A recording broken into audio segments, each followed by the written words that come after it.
আসসালামু আলাইকুম।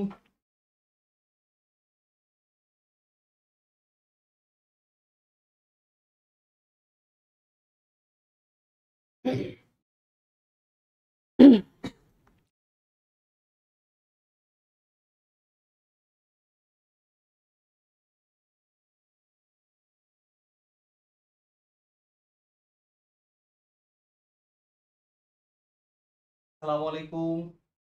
সবাই কেমন আছেন? আহ,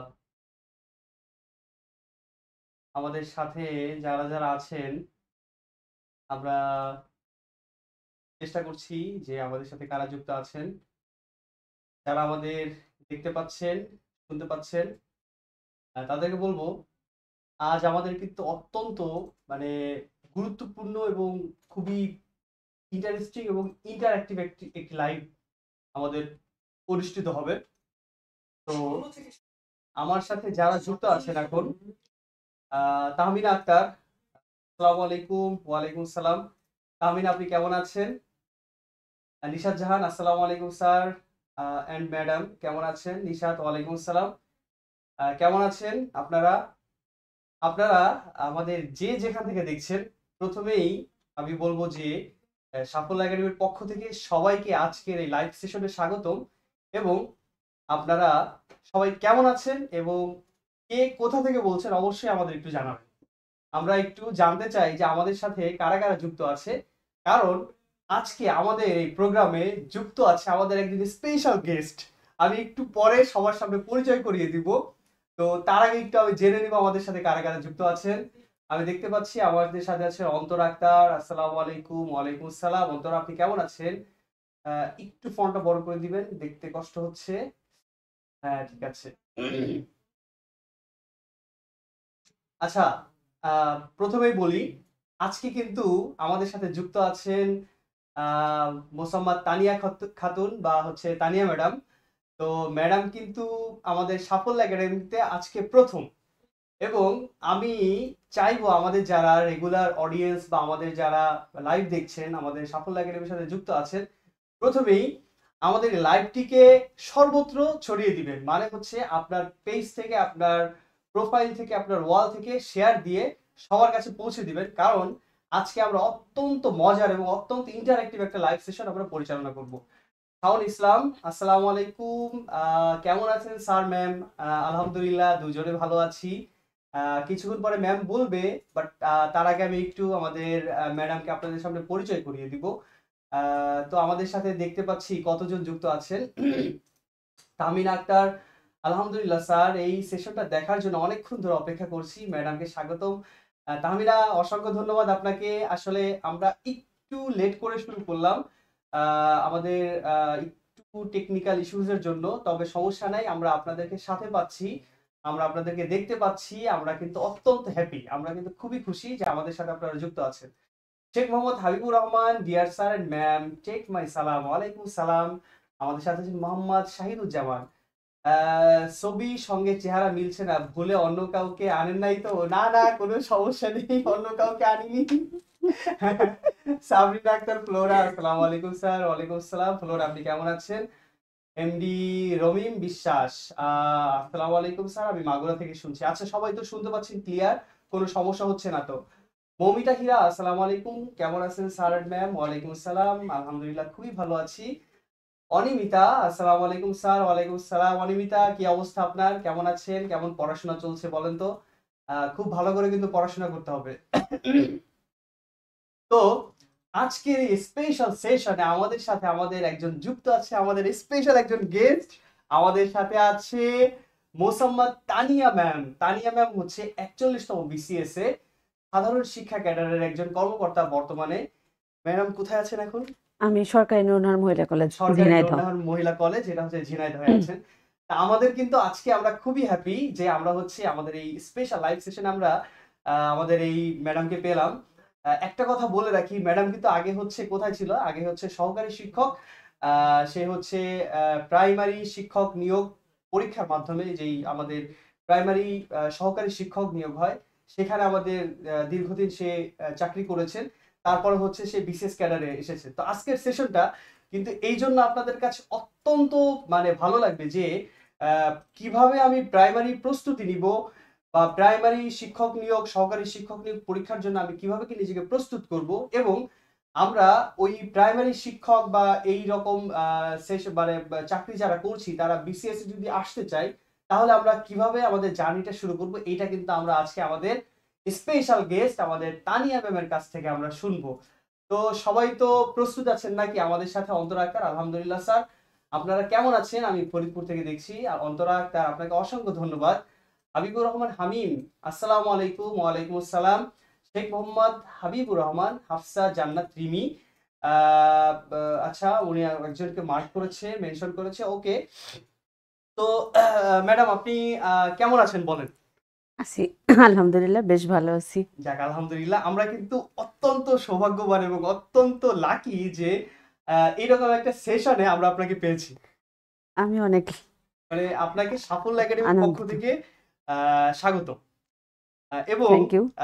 মজার বিষয় হচ্ছে যে আমরা কিন্তু আমাদের তানিয়া ম্যামকে আমাদের পরবর্তী অনেক সময় আমরা নিয়ে আসবো, ঠিক আছে? আমরা কিন্তু এটা আপনাদের জন্য করব, এবং ম্যাম আপনার কিন্তু আসতে হবে দেখা যাক, ইনশাল্লাহ ইনশাআল্লাহ। আসবো।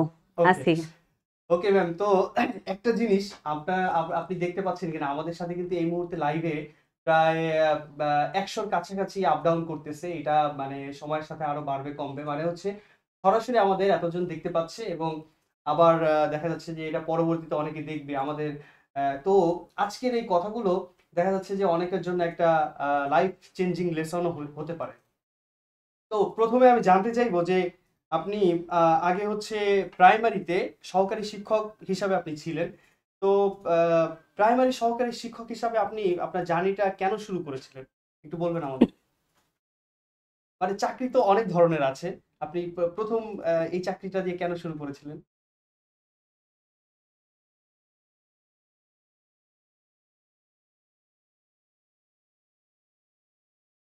আমি আসলে প্রথমে চেয়েছিলাম যে আমার একটা চাকরি হোক, ওকে।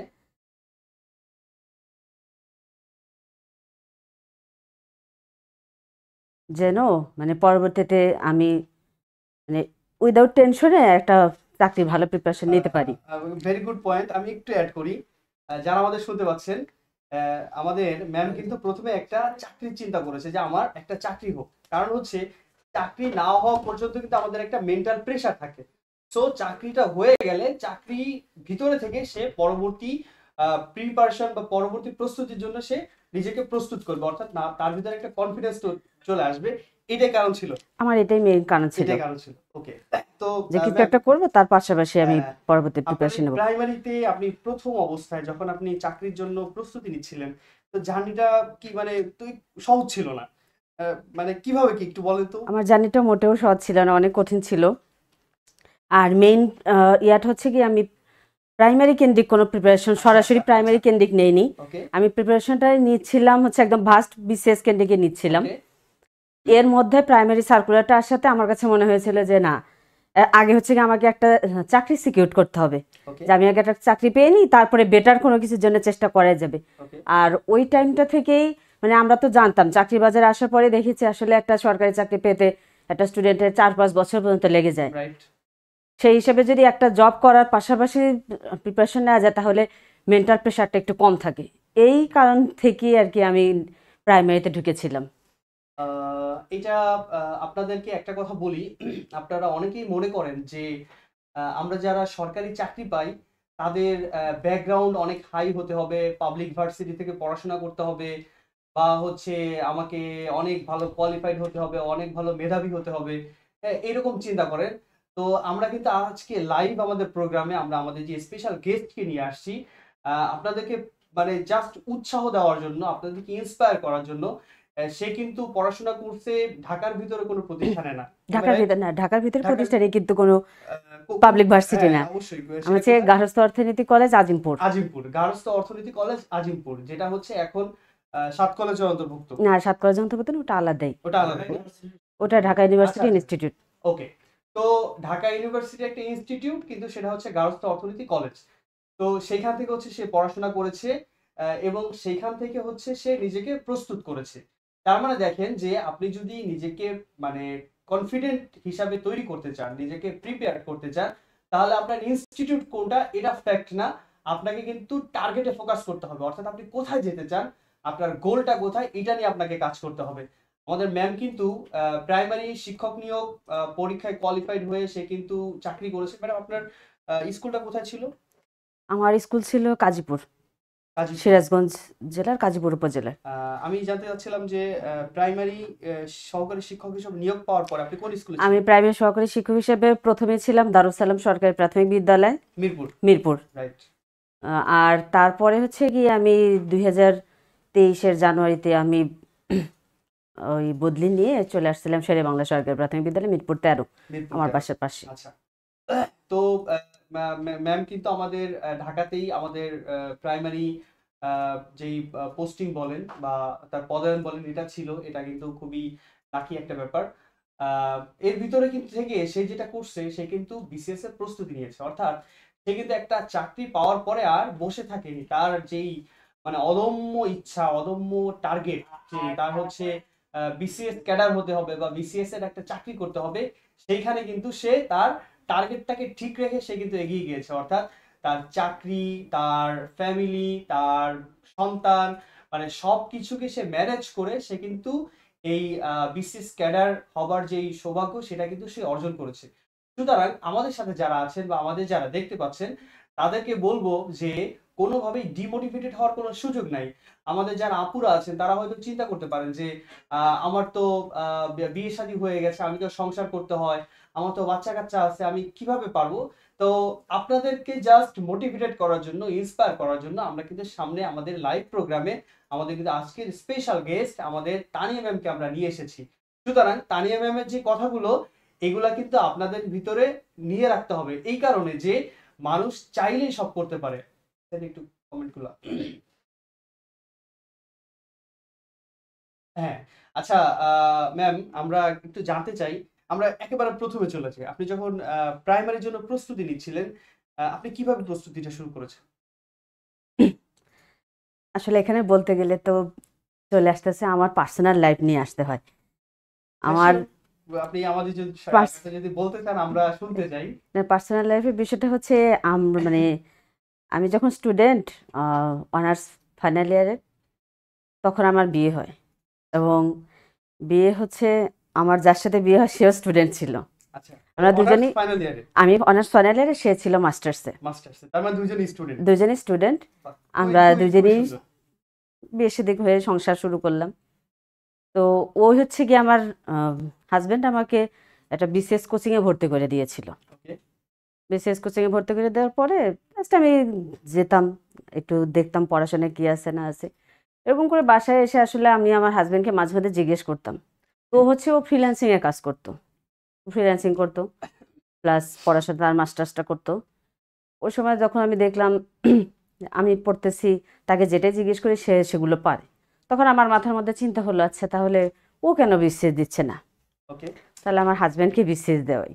তো ওই চিন্তা থেকে হচ্ছে আমি চিন্তা করলাম যে আমার তো বয়স আর একটু বেশি আছে, ও হচ্ছে কি আমার সে একটু 2 বছরের সিনিয়র, সেই কারণে ভাবলাম তাহলে সে পড়াশোনা করুক, আমি তাহলে আমার পড়াশোনাটা মাস্টার্সটা কমপ্লিট করি, প্লাস আমি টিউশন করতাম। ওকে। হাজব্যান্ডকে টিউশন না করতে দিয়ে আমি নিজে টিউশন করতাম, প্লাস আমার মাস্টার্স কমপ্লিট করছিলাম। আর ওকে হচ্ছে গিয়ে ও পড়তেছিল, মেইনলি বিসিএস এর পড়াটা পড়তেছিল আমার হাজব্যান্ড। ওকে। তাকে দেখে দেখে এখন সে পড়তো, আমিও হয়তো বা একটু বাসায় বসে টুকটাক যতটুকু পড়া যায় ওভাবে পড়তাম। ওকে। ওকে। ওকে দেখতাম যে জব সলিউশন শেষ করতে হয়, সিস্টেমটা আসলে জব সলিউশন শেষ করলে অনেক কিছু জানা যায়, সেই হিসেবে জব সলিউশন শেষ করলাম। এরই মধ্যে হচ্ছে প্রাইমারি একটা পরীক্ষা ছিল, হচ্ছে 2014-তে একটা সার্কুলার হয়েছিল। ওই সার্কুলারে আমার বাবা আমাকে অ্যাপ্লাই করে দিয়েছিল, আমি আসলে জানতামও না। আচ্ছা। তো ওই পরীক্ষাটা ইয়ে ছিল, কোনো কারণে আমি জানতাম ঠিকভাবে জানি না, ওটা আহ, বন্ধ হয়েছিল অনেক দীর্ঘদিন। ওটা হচ্ছে মামলা ছিল, ওটা বন্ধ ছিল। বন্ধ হলে হচ্ছে 2018-তে হঠাৎ করে শোনা গেল যে সেই পরীক্ষাটা আবার হবে। আচ্ছা। এখন আমার হাজব্যান্ড আমাকে একদিন জিজ্ঞেস করছে, তো আমরা তো তখন দুজনই স্টুডেন্ট, হুম, হুম। আমাদের একটা চাকরি তো অ্যাটলিস্ট আগে একটা চাকরি দরকার। তো তখন সে আমাকে বলতেছে, তুমি কি প্রাইমারিতে অ্যাপ্লাই করছিলে? বলে আমি তো আসলে জানি না, আব্বু করে দিছিল কিনা। তখন সে বলতেছে যে করলে তো ভালোই হতো। তো একদিন হঠাৎ করে দেখি যে আমার মোবাইলে ডিপিএ থেকে একটা মেসেজ। আচ্ছা তখন আমি তাকে বললাম যে দেখো মেসেজ আসছে। তো ওই সময় আমার কাছে মনে হচ্ছে যে না, অ্যাটলিস্ট আগে একটা চাকরি দরকার। আর আমি মানে পড়তে পড়তে দেখা যাচ্ছে ও পড়তেছে, আমি আবার টিউশন করতাম, প্রচুর টিউশন করতাম। তিনটা আমার এটা হচ্ছে কি আমাকে অনেক বেশি হেল্প করেছে। আমি টিউশন করতাম, আর হচ্ছে জব সলিউশনটা শেষ করতাম, আর কিছু বেসিক কিছু জিনিসগুলো যেগুলো হচ্ছে গিয়ে যেমন ভোকাবুলারি, ওকে ভোকাবুলারি বইটা প্রতিদিন 1 ঘন্টা করে সকালবেলা পড়তাম, ভোকাবুলারি করতাম, ম্যাথ করতাম আলাদা আলাদা, আর হচ্ছে আর জব সিলেকশন করতাম, টিউশন করতাম। এভাবেই আসলে এতটুকু প্রিপারেশন, এতটুকু মানে এই অল্প করতে করতে আসলে অনেক বেশি প্রিপারেশনই হয়ে যায়। ওটা করতে করতে আসলে আমি যখন পরীক্ষা দিলাম, পরীক্ষা দেওয়ার পরে মনে হলো যে না, আমার প্রাইমারি চাকরিটা হবে। আমি 70+ আর কি কারেক্ট করেছিলাম। আমার কাছে মনে হয়েছে যে শুধুমাত্র জব সলিউশনটা পড়ে, আর সাথে আমার টিউশনটা আমাকে হেল্প করেছে, আর হচ্ছে ম্যাথ করতাম, আর ভোকাবুলারি। আর একটা ব্যাপার ছিল, একটা বিষয় হচ্ছে আমি অনেক মানে একটু আগে থেকে আর কি বলা চলে যে ছোট থেকেই ইংলিশটাতে আমার একটু স্ট্রং জোন, যেটা যে আমি, হ্যাঁ আমার ইংলিশটা ভালো লাগে। তো সেই হিসাবে আমি ইংলিশটা পারি। ওই সামান্য জব সলিউশনটা পড়ে আসলে চাকরিটা হয়ে গেছে, প্রাইমারি চাকরিটা হয়ে গেছে। তো তারপরে প্রাইমারি চাকরি হওয়ার পরে আমার কাছে মনে হলো যে আমার হাতে যেহেতু সময় আছে, চেষ্টা করি, দেখতে থাকি, দেখি কি হয়। এই যে এভাবে আসলে আমার বিসিএস এর জার্নিটা যে একেবারে ওরকম ভার্সিটি লাইফ থেকে শুরু করা বা ফ্রেন্ডদের সাথে শুরু করা, ওরকম কিছু না। তো ম্যাম, আমরা কিন্তু খুবই অনুপ্রাণিত হচ্ছে আপনার কথায়। আমাদের যারা অডিয়েন্স আছেন, যারা আমাদের শুনতে পাচ্ছেন, আপনারা কিন্তু একটা জিনিস একটু খেয়াল করেন, আপনাদের অনেকের লাইফের সাথে এটা মিলে যাবে। দেখেন, আমাদের সাথে আমাদের স্পেশাল গেস্ট আমাদের তানিয়া ম্যাম যুক্ত হয়েছেন। তার লাইফের কিছু কথা আমাদের সামনে এক্সপ্লোর করলো, যে তারা কিন্তু মানে স্টুডেন্ট লাইফেই হচ্ছে তারা কনজুগাল লাইফে চলে যায়, অর্থাৎ তারা একটা সাংসারিক জীবনে চলে যায়, এবং তারপরেই কিন্তু তাদের মূল যেই বাস্তবতা যেটা, সেটাকে তারা ফেস করতে থাকে, এবং সেখান থেকে কিন্তু তারা জাস্ট তাদের জার্নিটা শুরু করে।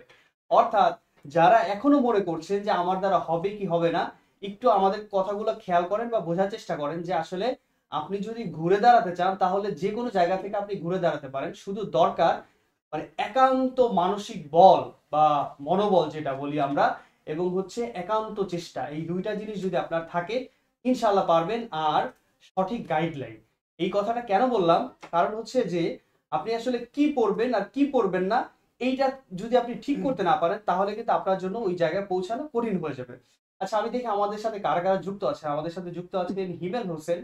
ভাই, আমি অনার্স সেকেন্ড ইয়ার, আমি কি এখন থেকে প্রিপারেশন নিতে পারবো? অবশ্যই নিতে পারবেন, এবং আমার মনে হয় যে আপনার টার্গেট যদি সরকারি চাকরি হয়ে থাকে, তাহলে একাডেমিক পড়াশোনার পাশাপাশি আপনাকে কিন্তু চাকরির দিকে একটু ফোকাস করতে হবে। কারণ আপনারা জানেন যে চাকরির বাজার এখন অত্যন্ত কম্পিটিটিভ, মানে খুবই খুবই প্রতিযোগিতাপূর্ণ।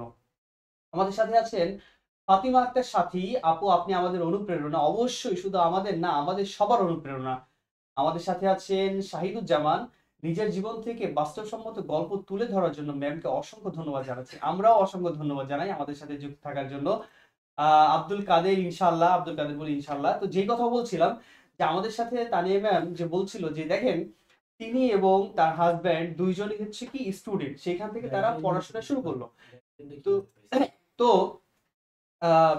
তো দুইজন যখন শুরু করলো পড়াশোনা, তো একজন হচ্ছে বিসিএস প্রিপারেশন নিচ্ছিল, আর একজন হচ্ছে তাকে দেখে অনুপ্রাণিত হয়ে বিসিএস প্রিপারেশন নিচ্ছে। একটা কথা বলে রাখি আপনাদের, আমাদের তানিয়া ম্যাম যেমন বিসিএস ক্যাডার, তানিয়া ম্যামের হাজব্যান্ডও কিন্তু বিসিএস ক্যাডার, এবং আমাদের তানিয়া ম্যামের হাজব্যান্ড হচ্ছে 38তম বিসিএস এর ক্যাডার, এবং তিনি হচ্ছে 41তম বিসিএস এর ক্যাডার। অর্থাৎ দেখেন যে একটা সংসারের ভিতরে, একটা ফ্যামিলির ভিতরে একজনকে দেখে আর একজন অনুপ্রাণিত হচ্ছে, এবং সেইভাবে নিজেকে মোটিভেটেড করেছে এবং পরিচালনা করেছে। অর্থাৎ মানে আমি শুধুমাত্র একজন বিসিএস ক্যাডারকেই জীবনসঙ্গী হিসেবে পাইলাম, বিষয়টা এরকম না। সে চিন্তা করছে যে সে যেমন পরিশ্রম করে, সে যেমন চেষ্টা করে বিসিএস ক্যাডার হয়েছে, তাহলে আমিও যদি একইভাবে পরিশ্রম করি, চেষ্টা করি, তাহলে ইনশাল্লাহ আমিও বিসিএস ক্যাডার হতে পারবো। সেই জায়গা থেকে আমাদের তানিয়া ম্যাম কিন্তু সেও চেষ্টা করেছে। আচ্ছা, আমরা একটু কমেন্ট গুলা দেখি। আমাদের সাথে আরো যুক্ত আছে মুশফিকুর, কি মাকসুদুর রহমান মাসুদ, পড়ার ফোকাস ধরে রাখার জন্য কি মোটিভেশন পেয়ে দু একদিন পরে আবার ছেড়ে দিই, এই জন্য খুব পড়ার ইচ্ছা নিয়ে পড়তে বসি, কিন্তু 2 ঘন্টা বেশি পড়তে পারি না। কি করব? আপুর কাছে পরামর্শ। আচ্ছা, আমরা আপুর কাছ থেকে এই পরামর্শ নিব। আমরা নোটস রাখলাম, আমরা যে কিভাবে পড়ার টেবিলে আমরা ফিরবো এটা নিয়ে আমরা কথা বলবো আপুর সাথে। তারপরে আমরা আরেকটু দেখি, আমাদের সাথে আরো আছেন আব্দুল কাদের। আমি আমার এইচ শেষ, আমি কি করব? এইচ শেষ যদি হয়ে যায় তাহলে তো আসলে আমাদের আর কিছু করার নেই। বাট হচ্ছে যে যদি আপনার মানে একেবারে সামান্যতম সময় থাকে তাহলে আপনার সর্বোচ্চটা আপনি করবেন। আর যদি এইচ একেবারেই শেষ হয়ে যায় তাহলে হচ্ছে আপনার এখন কনস্ট্রাকটিভ বা গঠনমূলক কোনো কিছু চিন্তা করতে হবে, বা অন্য কোনো জব চিন্তা করতে হবে যেটা আপনার জন্য সুইটেবল হবে। তারপরে দেখি আমাদের নিচে আরো আছে যে হীরামণি, আপনার কথাগুলো অনেক অনেক বেশি শক্তি পেলাম। অবশ্যই আমরা কিন্তু আপনাদের শক্তি দেওয়ার জন্যই আজকের এই সেশনটা আয়োজন করেছি। আমাদের সাথে আছে মাহমুদুল আল ফেরদৌস। আসসালামু আলাইকুম স্যার, আমি ফেরদৌস আপনার স্টুডেন্ট। আমি আপনার ওনার first year student, history department, CU. Okay Mahmudul, আমি সম্ভবত আপনাকে চিনি, আপনি আমার স্টুডেন্ট। আজকে সেশনে যুক্ত থাকার জন্য ধন্যবাদ। আমি কিন্তু আপনার পড়াশোনা কেমন চলতেছে এটা জানতে চাইবো, অবশ্যই জানাবেন। মাসুদ, মোহাম্মদ মাসুদ ভাইয়া, আমি টেনশনে আছি, বিসিএস দিব নাকি ইউরোপে যাব, কোনটা করব মানে বুঝতে চাই, বুঝতেছি। বুঝতেছি না। তো এটা আসলে খুবই টাফ, তবে আপনি আপনার জন্য বেস্ট যেটা হয় এটা আপনার চিন্তা করতে হবে যে আমি আসলে কোনটা চাই, আমি দেশে থাকতে চাই নাকি হচ্ছে বাইরে যেতে চাই। আপনাকে যেটা আপনাকে বেশি সুইটেবল হবে আপনার জন্য, আপনাকে ঠিক ওইভাবে চিন্তা করতে হবে। ও জানাত, আসসালামু আলাইকুম ম্যাম, আমি ইংরেজি গ্রামার পারি না, ইংরেজি গ্রামার শূন্য থেকে পড়তে গেলে প্রথম কোন টপিক পড়বো প্লিজ জানাবেন। তাহেরা বিনতে সাজিদ আপু কি নিজেও ক্লাস নিবেন? হ্যাঁ, নিতে পারে, তিনি আমাদের সাফল্য একাডেমির সাথে যুক্ত আছেন, আমাদের ক্লাসও নিতে পারেন তিনি। তো আমরা যেটা বলবো যে দুইটা কোশ্চেন আমরা পেয়েছি আমাদের ম্যামের কাছে। একটা হচ্ছে যে ইংলিশ গ্রামার সে টোটালি পারে না, আমাদের মৌজান্নাত। তো কিভাবে এটা শুরু করতে পারে সে? ইংলিশ গ্রামারের বিষয় যেটা, সেটা হচ্ছে একটা যে কোনো একটা গ্রামার বেস বই ধরতে হবে। আর সবচেয়ে হচ্ছে গিয়ে নাউন পার্টস অফ স্পিচটা, যেটা পার্টস অফ স্পিচটা, যেটা হ্যাঁ পার্টস অফ স্পিচটা তাকে জানতে হবে, ভালোভাবে চিনতে হবে। ভালোভাবে চিনতে হবে। আর টেন্সটা আইডেন্টিফাই করতে হবে। রাইট। টেন্স আর পার্টস অফ স্পিচটা করতে পারলে তাহলে বাকিগুলো এক্স্যাক্টলি, আমারও তাই মনে হয়। একের পর পার্টস এক, অফ স্পিচ জানলে এবং টেন্স, ইংলিশের হ্যাঁ একেবারে মেরুদণ্ডটা সে জেনে সে যাচ্ছে। জেনে যাবে। আর হচ্ছে এবং গিয়ে টেন্স টেন্সটা যদি যদি সে জানা থাকে সাজাতে পারে তাহলে সে সেন্টেন্স স্ট্রাকচার করতে বুঝে বলবে। আমার এই খুবই গুরুত্বপূর্ণ একটা কথা মৌজান্নাত, আপনাকে কিন্তু এই অ্যান্সারটা দেওয়া হলো।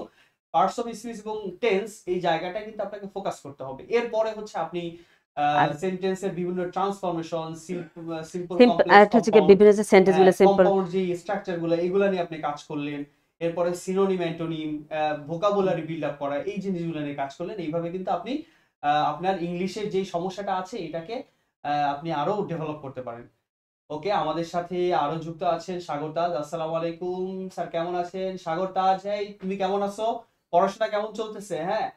ওকে, এম এ হিমেল হোসেন ভাইয়া, আমি নর্দার্ন বিশ্ববিদ্যালয়ে পড়ি বিবিএ ডিপার্টমেন্টে, আমি কি করব বুঝতে পারছি না। আচ্ছা হিমেল হোসেন, আমি কিন্তু নর্দার্ন ইউনিভার্সিটি টিচার ছিলাম এক সময়। তো আজকে সেশনে যুক্ত হওয়ার জন্য অসংখ্য ধন্যবাদ। কি করবেন বুঝতে পারছেন না, তাই তো? আপনাকে কিন্তু শুরু করতে হবে। আপনি বিবিএ ডিপার্টমেন্টে পড়ছেন, আপনাকে আমরা যে জিনিসটা সবসময় বলি, আপনারা যে রানিং স্টুডেন্ট আপনাদের কিন্তু কয়েকটা বিষয় গুরুত্ব দিতে হবে। একটা হচ্ছে গণিত, বিজ্ঞান, ইংলিশ এবং সাম্প্রতিক বিষয়, এই জায়গাগুলো হচ্ছে আপনাকে এখন থেকেই ঠিক করতে হবে। এই বেসটা যদি আপনি ঠিক করতে পারেন, আপনার অনার্স শেষ করার পরে, স্নাতক শেষ করার পরে আপনি কিন্তু ভালো একটা জায়গা থেকে আপনার চাকরির প্রস্তুতি শুরু করতে পারবেন।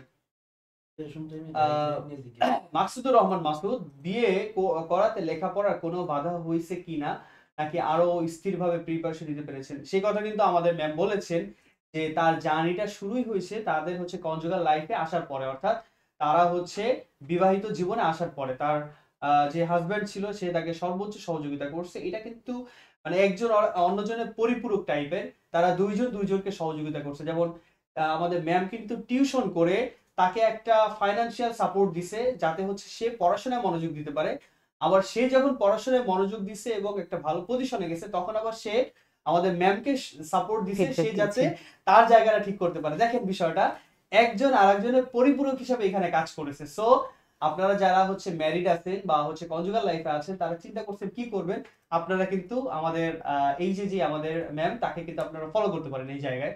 তানিয়া আক্তার, আসসালামু আলাইকুম। অন্তরা আক্তার, ম্যাম ভোকাবুলারির জন্য কোন বই পড়বো আর কিভাবে মনে রাখবো? ভোকাবুলারির জন্য কি করবে একটু বলবেন আমি আমাকে কাইন্ডলি? ভোকাবুলারির জন্য সাইফোর্সের বইটা পড়েছিলাম। সাইফোর্স সাইফার্সের, একটা ভোকাবুলারি আছে, হ্যাঁ ওটা হ্যাঁ আমার কাছে সাইফার্স, খুবই ইফেক্টিভ মনে হয়েছে। Very good. আর খুবই ছোট, কিন্তু ছোট বই, বিষয়টা হচ্ছে যে এটা যে আমি কতবার পড়েছি বলার মানে আমি বলতে পারবো না। আচ্ছা আর ভোকাবুলারির বিষয়টাও তো এরকম যে যখন আপনি মানে ভোকাবুলারিগুলো আসলে মনে রাখা যায় না। রাইট, প্রতিদিন আপনাকে পড়তে হবে, প্রতিদিন পড়ার পরে ওই ওখানে লেবেলিং করা আছে তো, level 1, level 2, level level 2, 3, right right. ওইভাবে লেভেল 1 শেষ করার পরে লেভেল 2-তে চলে যাওয়ার পরে যদি আমি কখনো লেভেল 1-এ আসতাম, দেখতাম যে কিছুই পারি না, কিছুই পারছি না, এরকম একটা এটা অবস্থা। এটা এরকম হওয়ার হ্যাঁ, কথা, এই ভোকাবুলারিতে রাইট। হচ্ছে গিয়ে এরকম একটা অবস্থা থাকে। এখন এটা দেখে চিন্তা হওয়া যাবে না যে আমি তো পড়লাম কিন্তু কিছুই পারলাম না। আসলে বিসিএস পড়ার বা বিসিএস বলেন বা যে কোনো চাকরির ক্ষেত্রে বলেন, মানে পড়াগুলো আমরা তো ছোটবেলায় অনেক পড়াশোনা করে এসেছি, আসলে আমাদেরকে এভাবে কিন্তু পড়তে হয়নি, আর আমরা কোনো পড়া এভাবে ভুলেও যাইনি। কিন্তু এখানে এসে একটা বিষয় আমি দেখেছি যে মানে বিরক্তি আনা যাবে না, একই পড়া বারবার পড়তে হবে। তখন নিজের কাছেই মনে হয় আচ্ছা আসলে আমার মেধা কি কমে গেছে, আমি একই পড়া বারবার পড়তে হচ্ছে কেন? তো এটা দেখে যে আমি ভোকাবুলারি একবার শেষ করলাম, এই বইটা আমার একবার শেষ হয়ে গেছে, আমি পারি বা আমার এটা আর পড়তে হবে না, এরকম করা যাবে না। ভোকাবুলারি বিষয়টা আপনি যতদিন না চাকরি পাচ্ছেন ততদিন প্রতিদিন 1 ঘন্টা করে পড়তে হবে। আর আমার ভোকাবুলারি পড়ার স্টাইলটি ছিল আরো অন্যরকম, মজার বিষয়। কারণ ম্যাক্সিমাম আমি আসলে গতানুগতিকভাবে আপনাদের মতো অনেকের মতোই যে টেবিল চেয়ারে বসে পড়া, সেটা আমি আসলে পড়তে পারি নাই। কারণ আমার মেইন পড়াই শুরু হয়েছিল আসলে আমার চাকরিতে যোগদান করার পরে। তা আমি ভোকাবুলারিটা পড়ার ক্ষেত্রে আমি কি বেছে নিয়েছিলাম, সকালে যখন আমি ঘুম থেকে উঠতাম, রান্না করতাম, আমি কিছু ভোকাবুলারি পড়তাম, ওই রান্নাঘরে আমি পড়তাম। পড়ার পরে আমি মোবাইলে, আমি সবসময় তো বই ক্যারি করা হ্যাঁ যায় না, হ্যাঁ হ্যাঁ, আমি মোবাইলে ছবি ছবি তুলতাম। তুলে রাখতেন, হ্যাঁ, এবং এই জন্য আবার একটা কথা বলি, আমার হাজব্যান্ড আমাকে এমন একটা মোবাইল কিনে দিয়েছিল যে মোবাইলের ছবিটা খুব সুন্দর হয়। ওকে। তো ওই ছবি উঠায় নিয়ে যেতাম যখন আমি বাসে থাকতাম বা রিক্সায় থাকতাম, ওই ভোকাবুলারি কটা যে কটা পড়েছি, কারণ একবার পড়লেই তো হচ্ছে না, বারবার সেগুলো রিভিশন করতে হয়। ওটা রিভিশন আমি রাস্তায় রিভিশন করে ফেলতাম। আমি একটু বলে নিই আপনাদের, দুইটা পয়েন্ট এখানে কিন্তু আমরা পেয়েছি। প্রথম কথা হচ্ছে আমাদের ম্যাম সকালে যখন রান্না করতে যেত, আপনারা কিন্তু খুবই ভালো করে খেয়াল করবেন, দেখেন সে কিন্তু তার রেগুলার ওয়ার্কস, যেটা একটা সংসারের জন্য যা যা করা দরকার, তার বাচ্চার জন্য, তার হাজব্যান্ডের জন্য, অর্থাৎ তাকে যে রান্না বান্না করতে হবে, সে কিন্তু সেই কাজটা করতো। এবং সেইখানে যে সে যেই কাজটা করতো সেটা হচ্ছে যে সে তার ভোকাবুলারি প্র্যাকটিসটা করতো। দেখেন, সে হচ্ছে বই নিয়ে যেতে পারবে না রান্নাঘরে, এই জন্য মোবাইলের ছবি তুলে নিয়ে যেত। সে যখন রাস্তাঘাটে চলাফেরা করতো, গাড়িতে, রিক্সায়, যেখানে থাকতো, বাসে, সে কিন্তু তখন ওইটা বের করে পড়তো। এইটা একটা জিনিস। আর একটা জিনিস, সে কিন্তু বলেছে যে সে যাতে ছবিটা ভালো করে পড়তে পারে, এই জন্য আমাদের যে ভাইয়া আছেন তিনি কিন্তু তাকে খুব ভালো একটা মোবাইল কিনে দিয়েছেন, যেটা দিয়ে ভালো ছবি তোলা যায়। দেখেন বিষয়টা, আবারও আমরা পরিপূরকের জায়গায় চলে আসলাম। তার মানে আপনারা যারা প্রস্তুতি নিচ্ছেন, তারা মনে করছেন যে আমার তো এই সমস্যা, ওই সমস্যা, আমি এটা পারবো কি পারবো না, তারা একটু আজকের সেশনটা যারা দেখছেন তারা খেয়াল করেন। আপনার যদি অদম্য ইচ্ছা থাকে, আপনার যদি মানে কোনো বাধা মনে না করার মতো ইচ্ছা থাকে, তাহলে কিন্তু আপনি আপনার টার্গেটের জায়গা, অর্থাৎ আপনার যে গোল, সেটাতে কিন্তু আপনি পৌঁছাতে পারবেন। তো আমরা আমরা যে সেশনটা শুনবো, আমরা এটা থেকে বেশি বেশি অনুপ্রাণিত হব। আমাদের সাথে কারা কারা যুক্ত আছে আমরা একটু দেখি। আমরা দেখি আমাদের সাথে আশরাফুল আশিক। স্যার, আপনাদের কি শুধু বিজ্ঞান ও আইসিটির কোনো কোর্স আছে কিনা? অবশ্যই আশিক, আপনাদেরকে একটা কথা আমরা বলে রাখি, আমাদের কিন্তু একটা স্পেশাল কোর্স আছে, যারা হচ্ছে আমাদের রানিং স্টুডেন্ট, অনার্সে পড়াশোনা করছে বা আহ, চাকরির জন্য প্রস্তুতি নিবে বা নিচ্ছে। এই কোর্সটা হচ্ছে এরকম, স্পেশাল বিজ্ঞান ও গণিত কম্বো কোর্স বলি এটাকে আমরা। এটা আমাদের হচ্ছে বিজ্ঞান, গণিত, মানসিক দক্ষতা এবং আইসিটি, এই 4টি বিষয়ের উপর আমাদের একটা কম্প্যাক্ট একটা কোর্স, যারা হচ্ছে স্টুডেন্ট লাইফ থেকেই এই জায়গাটাতে ফোকাস করতে চান, এই জায়গাটা ইমপ্রুভ করতে চান, তাদের জন্য আমাদের এই কোর্সটা। সুতরাং যারা হচ্ছে এখন স্টুডেন্ট আছেন, তারা মনে করছেন আবার বিজ্ঞান, গণিত, মানসিক দক্ষতা, আইসিটি এই জায়গায় সমস্যাটা আছে, আপনারা হচ্ছে সাফল্য একাডেমির এই কোর্সটাতে ভর্তি হয়ে যেতে পারেন। এই কোর্সে ক্লাস নেবে সব বিশেষ ক্যাডাররা এবং সব ইঞ্জিনিয়াররা, অর্থাৎ যারা হচ্ছে এই বিষয়ে এক্সপার্ট, তারাই আপনাদের এই ক্লাসগুলো নিবে। তো যেহেতু আশিক আমাদের জিজ্ঞাসা করলো, আশিকের মানে অ্যান্সারটা আমরা সবার মাধ্যমে দিয়ে দিলাম। আমাদের সাথে আছে মেহরুবা ইসলাম রোজি। স্যার, আমি জিকে নিয়ে অনেক টেনশনে আছি। জিকে নিয়ে টেনশনে কোনো কারণ নাই। আপনারা যেটা করবেন, প্রতিদিন নিউজ পেপার পড়তে হবে। হ্যাঁ, প্রতিদিন নিউজ পেপার পড়তে হবে। দ্বিতীয়ত যে জিনিসটা করতে হবে, আপনাদের কিন্তু যে কোনো একটা বিষয়ের উপরে, ধরেন হচ্ছে আমাদের যারা সাফল্য একাডেমিতে যুক্ত আছেন, তাদের তো আমরা লেকচার শিট দিয়ে দিচ্ছি, আমাদের লেকচার শিট থেকে আপনারা পড়তে পারবেন। আর আমাদের যারা যুক্ত নাই তারা হচ্ছে যে কোনো একটা প্রকাশনীর বই নিয়ে আপনারা হচ্ছে ধারাবাহিকভাবে পড়া শুরু করে দিতে হবে এবং প্রতিদিন পড়তে হবে। M A Himel Hossain Mahmud sir, আমি কিভাবে আপনার সাথে যোগাযোগ করব? অবশ্যই আপনি আমাদের সাফল্য একাডেমির পেজ বা পিরুমুল্লাহ ভাই পেজে আপনি মেসেজে সেন্ড মেসেজে যে আপনি নক দিয়ে বলেন আমি মাহমুদ স্যারের সাথে যোগাযোগ করতে চাই, আপনার সাথে যোগাযোগ করা হবে। স্যার, দশম গ্রেডের প্রিপারেশন নিতে যাচ্ছিলাম, কোনো সমস্যা নেই। দশম গ্রেডের প্রিপারেশন নেন, নিবন্ধন প্রিপারেশন নেন, আর হচ্ছে প্রাইমারি প্রিপারেশন নেন। মূল টপিক বা সিলেবাস কিন্তু অলমোস্ট আমাদের সেম, বাংলা, ইংলিশ, গণিত এবং জিকে বা হচ্ছে সাধারণ জ্ঞান বা হচ্ছে আপনার বাংলাদেশ বিষয়গুলো, আন্তর্জাতিক বিষয়গুলো যেটাই বলেন না কেন। তো আপনারা যদি চান যুক্ত হতে সাফল্য একাডেমির সাথে, যে সাফল্য একাডেমির সাথে থেকে আমরা এই বিষয়গুলোকে কভার করতে চাই, তাহলে আমাদের সাফল্য একাডেমির নিবন্ধন কোর্স অথবা হচ্ছে প্রাইমারি কোর্স আপনারা চলে আসতে পারেন। আমাদের সাথে সাথে আছে আলামিন স্যার। আমি নতুন, আমি কিভাবে শুরু করব? আপনাকে শুরু করার জন্য সাফল্য একাডেমি আমরা আপনাদের পাশে আছে। আপনি কোন কোর্সটা করতে চান বা কিভাবে করতে চান, আপনি বিসিএস টার্গেট নাকি নিবন্ধন নাকি প্রাইমারি, আপনি আমাদের সাথে যুক্ত হবেন, আমাদের নক করবেন। ইনশাল্লাহ আমরা গাইডলাইন দিয়ে, সহযোগিতা দিয়ে, নোটশিট দিয়ে বা হচ্ছে লেকচার শিট দিয়ে এবং সার্বক্ষণিক সুপারভিশনের মাধ্যমে আপনাকে আমরা আপনার জায়গায় পৌঁছে দেওয়ার সর্বোচ্চ চেষ্টা করবো ইনশাল্লাহ। বেবি নিয়ে কি দাও? আচ্ছা, একটু দেখি আমাদের উপরে হচ্ছে আমাদের একজন আছে আমাদের হচ্ছে জান্নাত জান্নাত আপু বলেছিলেন যে বেবি নিয়ে বা বাচ্চা নিয়ে কিভাবে পড়াশোনা মানে কিভাবে আপনি প্রস্তুতি নিয়েছিলেন, একটু বলবেন ম্যাম?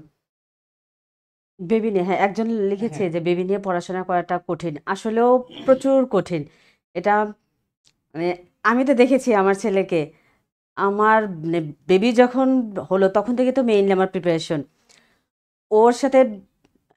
এটা আসলে অনেক খুবই মানে একজন মা হিসাবে আমার অনেক কষ্টের বিষয় যে ওর সাথে আমি কখনো মানে ঘুমাতে পারতাম না, যে দুপুরবেলা বেবি একটু ঘুমিয়েছে আমি একটু ওকে বুকে নিয়ে যে ঘুমাবো সেটা না। আমার কাছে সবসময় জানি এটাই মনে হতো যে ও কখন ঘুমাবে, ওর ঘুমের সময়টাই আমি পড়তে পারবো। তারপর হচ্ছে যে ওকে হয়তো বা পায়ে নিলাম, পায়ে নিয়ে আমি বললাম না যে আমার মেইন পড়াশোনাটা হচ্ছে মোবাইলেই ছিল, তো হাতে মোবাইল নিয়ে আমি পড়তেছি, হাতে মোবাইল নিয়ে হচ্ছে গিয়ে একটা এক্সাম দিচ্ছি, লাইভ এক্সামগুলো ছিল সেখানে এক্সাম দিতাম। সবসময় যেন চিন্তা করতাম যে আসলে সময়গুলোকে কতটা সুন্দর করে ম্যানেজ করা যায়, টাইম ম্যানেজমেন্ট করার জন্য আমি খুব চেষ্টা করতাম যে বেবি ঘুমাচ্ছে ওই সময়টুকু আমাকে খুব ভালো পড়াশোনা করতে হবে, বেবি রাত্রে ঘুমালো তাহলে আমাকে রাত্রে পড়তে হবে। তো ও বেবি যখন ঘুমাবে ওই সময়টা আপনাদেরকে বেছে নিতে হবে। আর পড়ার বিষয়টা হচ্ছে কি যে এ, পড়ার জন্য তো আসলে ওইভাবে যে খুব অনেক আয়োজন করে যে পড়তে হবে সেটা তো না। আসলে আপনি একটা টপিকস ঠিক করেন যে কোন টপিকসটুকু মানে কোন দিন পড়বেন, একটা নির্দিষ্ট সময় ঠিক করেন যে ওই সময়ের মধ্যে আপনি ওটা শেষ করবেন। সেটা দেখা যাবে যে ঠিক ওই নির্দিষ্ট সময়ের মধ্যে না হলেও একদিন বা 2 দিন বেশি লাগবে। কিন্তু আপনি হচ্ছে কি আজকে অনেক বেশি পড়তেছেন তারপর দিন পড়তে পারছেন না। আবার আমার এরকম হয়েছে যে 2 মাস 3 মাস আমার গ্যাপ পড়ে গেছে, একদম টোটালি কোনো কিছু পড়তে পারিনি। আমি আবার শুরু থেকে শুরু করেছি। আমার কাছে মনে হচ্ছে না আমার যেহেতু সময় আছে আমি কখনো মানে একটা বিষয় কি ছেড়ে দেওয়া যাবে না। আপনার যদি রিজিকে থাকে তাহলে সেটা আসবে। আর আমার একটাই বিশ্বাস ছিল যে আমি চেষ্টা করতেছি, মানে অ্যাটলিস্ট আমার যেন আমার নিজের প্রতি আমার কোনো আক্ষেপ না থাকে যে আমি চেষ্টাটাই করিনি। তা আপনাদেরকে আমি শুধু একটা কথা বলবো, আপনারা যারাই জবের প্রিপারেশন নেবেন বা যেটাই করবেন, আমি সবসময় এটা বলি যে যার যে দায়িত্ব, যার সময় মানে প্রত্যেকেরই তো নির্দিষ্ট কাজ থাকে, নির্দিষ্ট দায়িত্ব থাকে। একটা স্টুডেন্টের দায়িত্বই হচ্ছে গিয়ে তার পড়াশোনা করা।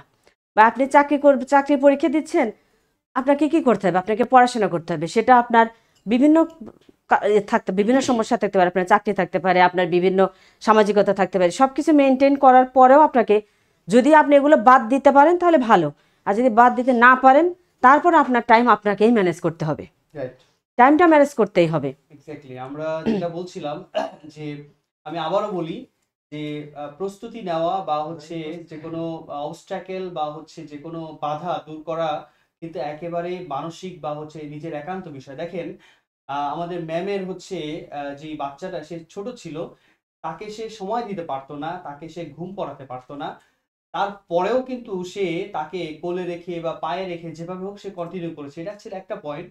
আর একটা পয়েন্ট ছিল, দেখেন আমরা মোবাইল হাতে নিলেই আমাদের পড়াশোনা বন্ধ হয়ে যায়, কিন্তু আমাদের ম্যামের কথাটা চিন্তা করেন, সে কিন্তু তার প্রস্তুতি নিয়েছে সম্পূর্ণ মোবাইলের মাধ্যমে।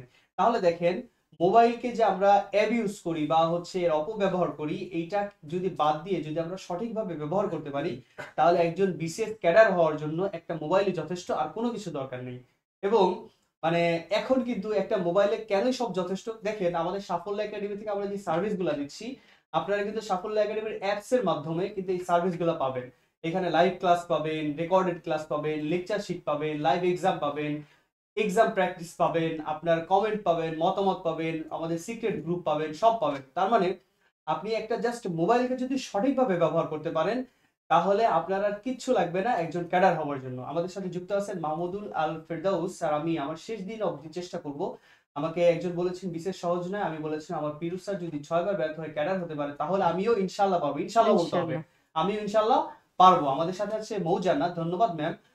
Tense, parts of speech, noun, এই দুইটা প্রথম থেকে শুরু করব। প্রতিদিন যদি 2 ঘন্টা সময় দিই ইংরেজিতে, তাহলে কি পাওয়া যাবে?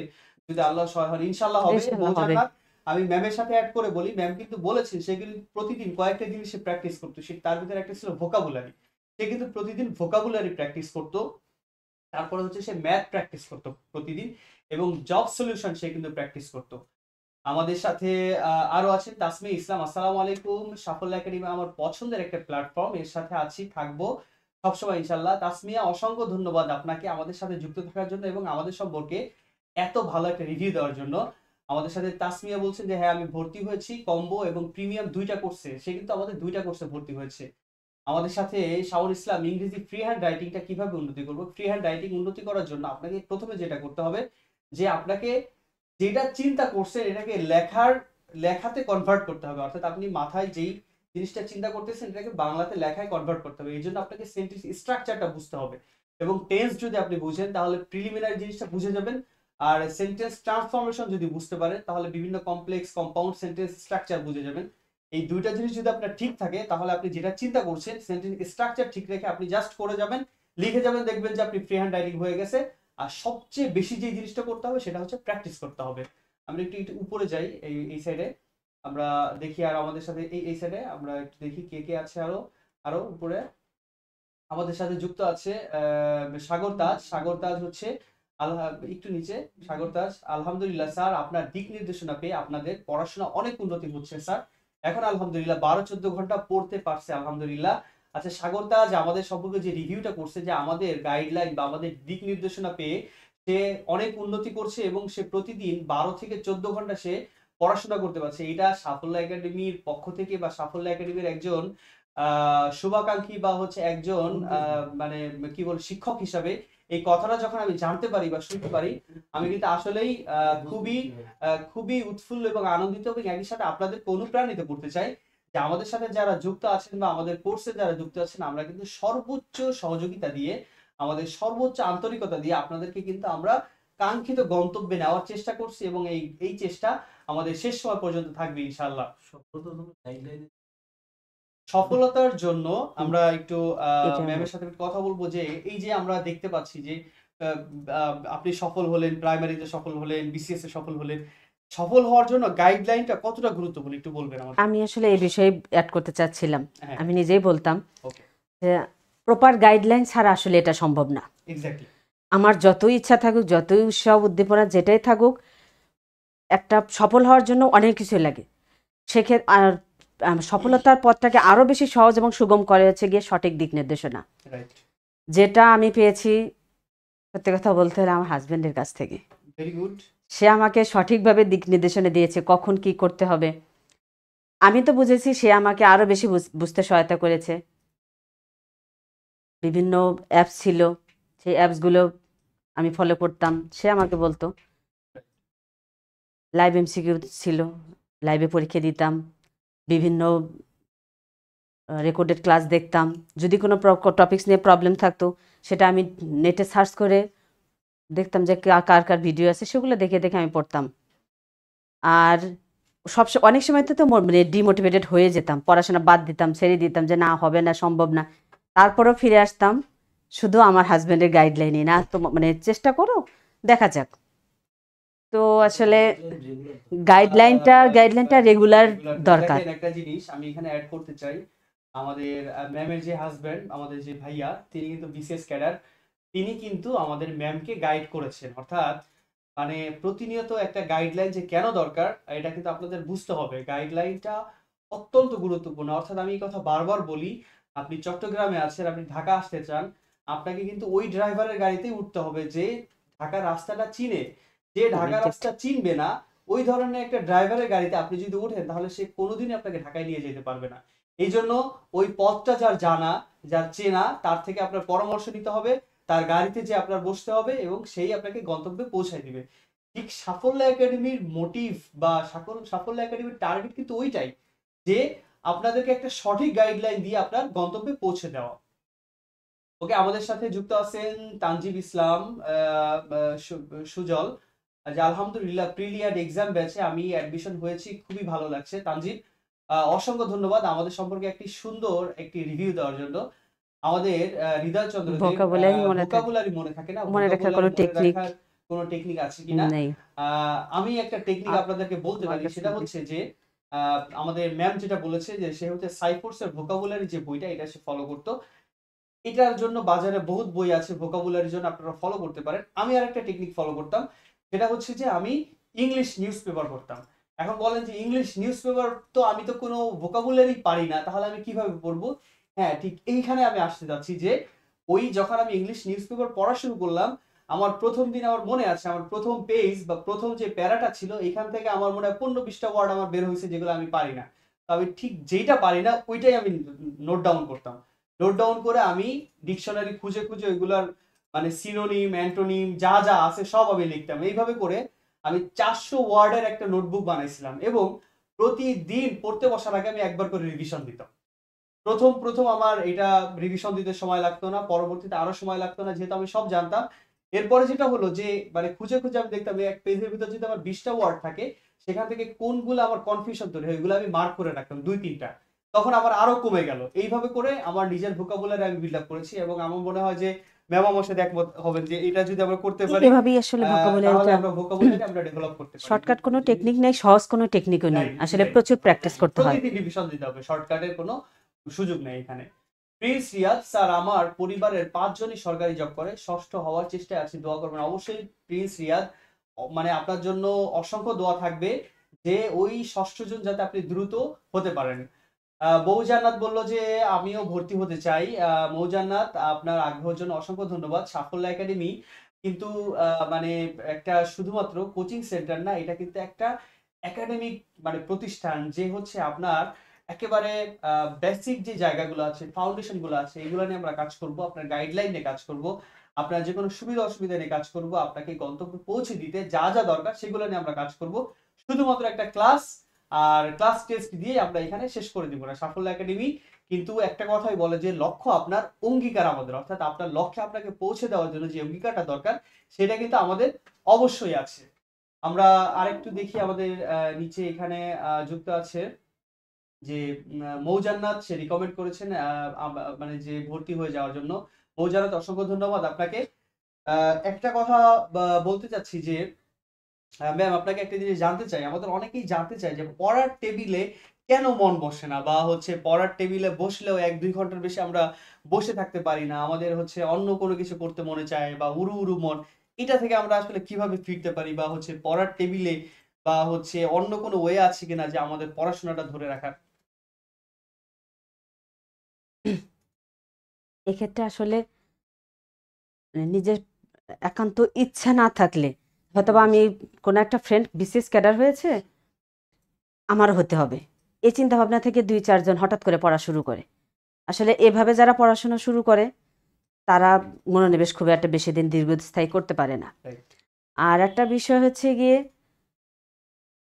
আপনি যেটা চান, আমরা আমরা ম্যাক্সিমাম ক্ষেত্রে বললাম না যে আমরা আসলে সব মানে সবাই যার যার জায়গায় যার যে দায়িত্ব, সেই দায়িত্বটা আসলে আমরা কমপ্লিট করতে চাই না।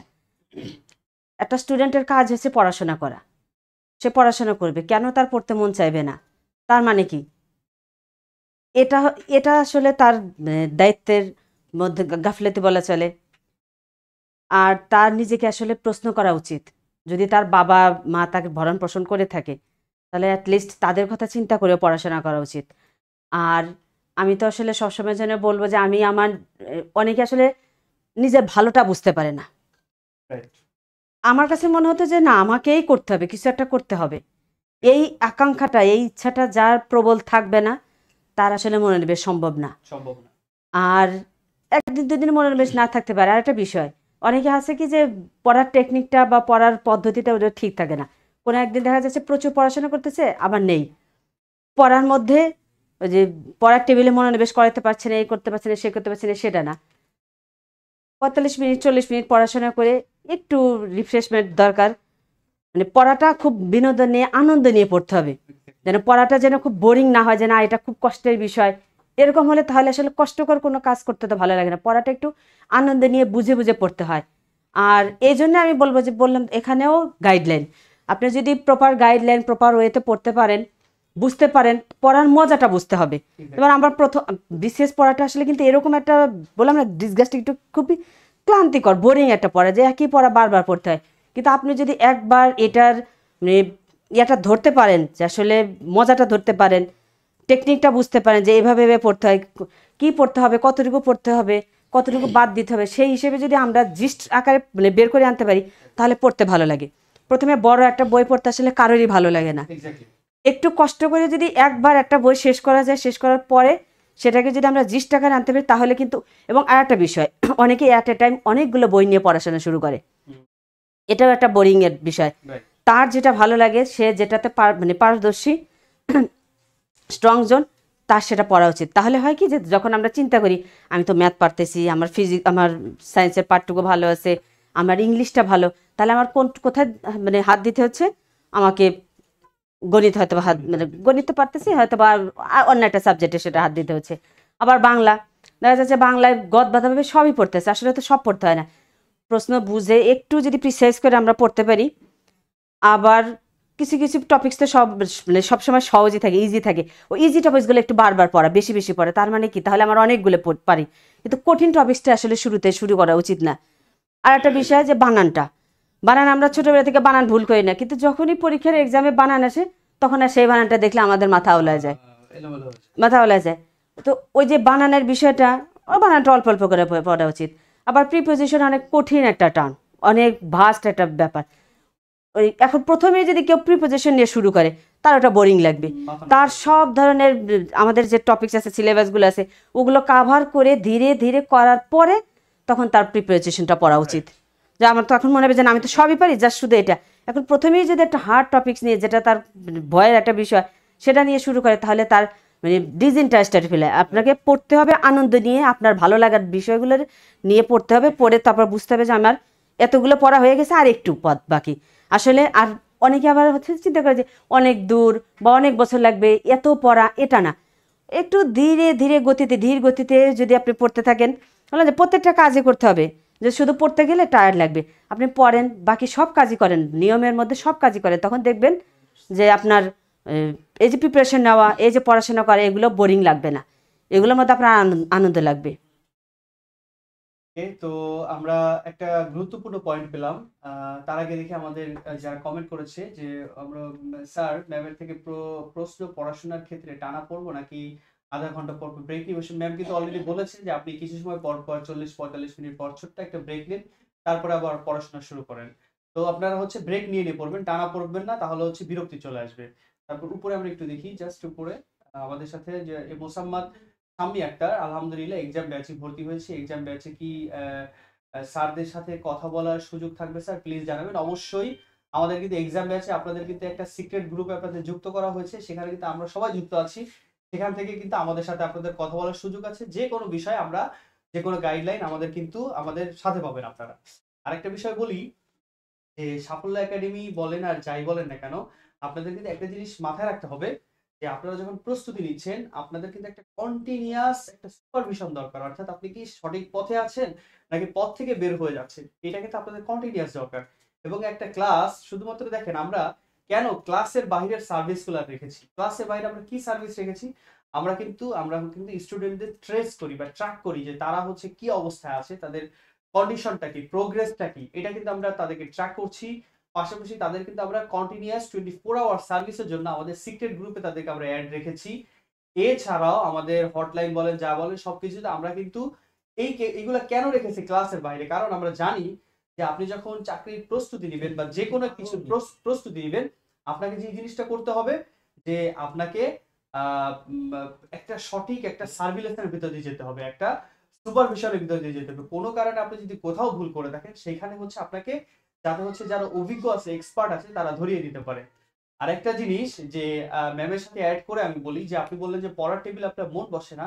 আপনার একটা জিনিস মাথায় রাখতে হবে যে আপনি যখন পড়তে বসছেন, বাংলাদেশে ঠিক ওই মুহূর্তে আরো 4 লাখ শিক্ষার্থী তারা কিন্তু আপনার সিটের জন্য ফাইট করতেছে, তারা ওই পথটাতে যাওয়ার জন্য পড়তে বসছে বা তারা পড়তে বসবে বা তারা প্রস্তুতি নিচ্ছে। সুতরাং একটা সেকেন্ড বা একটা মিনিট যদি আপনি নষ্ট করেন তাহলে ওই একটা সেকেন্ড বা একটা মিনিটের জন্য কিন্তু আপনি বাকিদের থেকে আপনি পিছিয়ে যাবেন। সুতরাং আপনার কিন্তু কোনোভাবেই মন বসে না, পড়তে পারি না, ভালো লাগে না, এই কথা ভাবার কোনো সুযোগ নাই। হয় আপনার ভালো লাগাইতে হবে, নতুবা আপনার এই জায়গা থেকে বের হয়ে আপনার অন্য কিছু চিন্তা করতে হবে। আপনি এটাও চিন্তা করবেন আবার পড়তেও ভালো লাগবে না।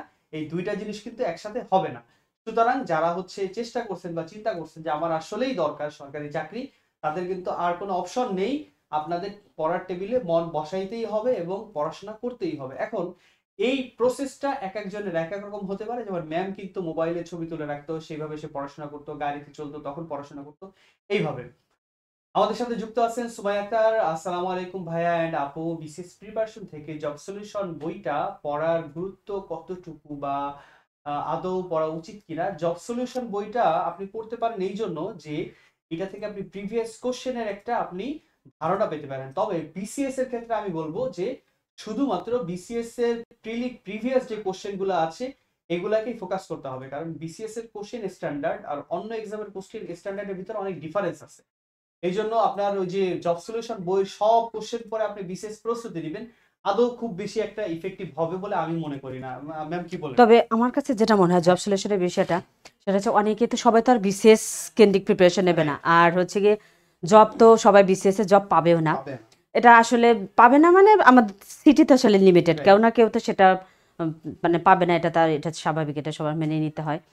সেক্ষেত্রে আমাদের হচ্ছে দশম গ্রেড ব্যাকআপ প্ল্যান যেটা আমরা বলি। হচ্ছে গিয়ে আমাদের মানে নবম গ্রেড না, দশম গ্রেড, 11, 12, 13 গ্রেডে যেগুলো যেটা হয় আর কি। যে গ্রেডের জবগুলো আছে ওগুলো হয় কি, বিসিএস এর জব সলিউশনটা যদি সলভ করা থাকে, ওখানে তো শুধুমাত্র কোশ্চেনগুলো সে সলভ করবে না, কোশ্চেনগুলো সলভ করবে প্লাস সেটার আর হচ্ছে ওই ডিটেলস যে ওরা ব্যাখ্যাটা থাকে, ব্যাখ্যা থাকলে দেখা যায় একটা টপিকসই মোটামুটিভাবে পড়া হয়। পড়া হয়ে যায়।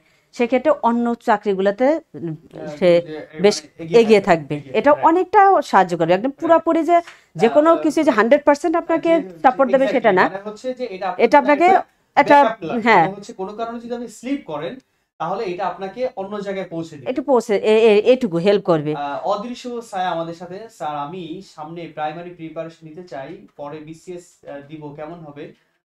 অবশ্যই আপনি নিতে পারেন বিসিএস বা হচ্ছে প্রাইমারি প্রিপারেশন নিয়ে হচ্ছে আপনি বাংলা, ইংলিশ বা হচ্ছে গণিতের বেসিকটা স্ট্রং করলেন, এরপরে আপনি বিসিএস প্রস্তুতি নিতে পারেন, কোনো সমস্যা নেই, আপনি এইভাবে আগাতে পারেন।